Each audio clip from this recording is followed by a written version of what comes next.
भर में लोगों से कहना चाहता हूं, कम make in India.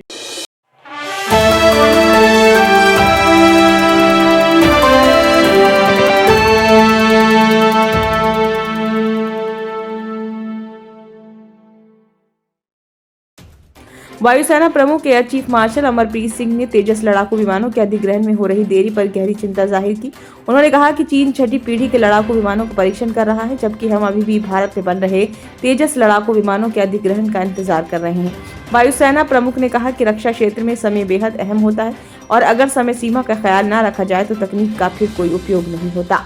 21वें Subroto Mukherjee seminar में वायु क्षेत्र में आत्मनिर्भरता विषय पर बोलते हुए वायुसेना प्रमुख अमरप्रीत सिंह ने कहा कि साल 2016 में हमने तेजस को वायुसेना में शामिल करने की प्रक्रिया शुरू की थी। साल 1984 में इस प्रोजेक्ट की शुरुआत हुई थी। इसके 17 साल बाद वायुयान ने उड़ान भरी। इसके 16 साल बाद तेजस को वायुसेना में शामिल करने की शुरुआत हुई। आज हम 2025 में हैं और हमें अभी भी पहले 40 विमानों का इंतजार है। यह हमारी उत्पादन क्षमता है।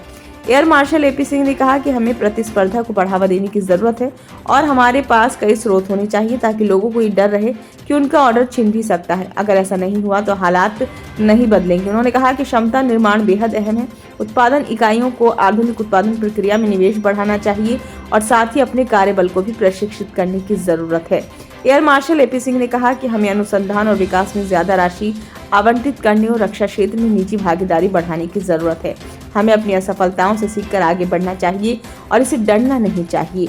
हम अभी अनुसंधान और विकास में रक्षा बजट का 5% खर्च कर रहे हैं, जबकि इसे बढ़ाकर 15% किया जाना चाहिए। अगर अनुसंधान और तकनीक समय पर पूरी ना हो सके तो वे अपनी उपयोगिता खो देते हैं। रक्षा क्षेत्र में समय बेहद अहम होता है। उल्लेखनीय है कि तेजस लड़ाकू विमानों का उत्पादन हिंदुस्तान एरोनॉटिक्स लिमिटेड द्वारा किया जा रहा है। भारत के तेजस लड़ाकू विमान 5वीं पीढ़ी के हैं और उनमें ही काफी देरी हो रही है।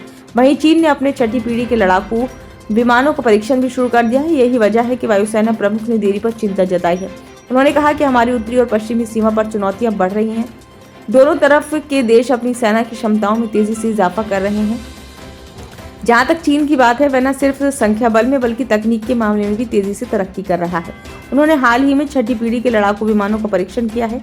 चीन ने अपने स्टील्थ तकनीक वाले छठी पीढ़ी के विमानों J-20 और J-35 को रिकॉर्ड समय में तैयार किया है। ब्यूरो रिपोर्ट, नई दिल्ली।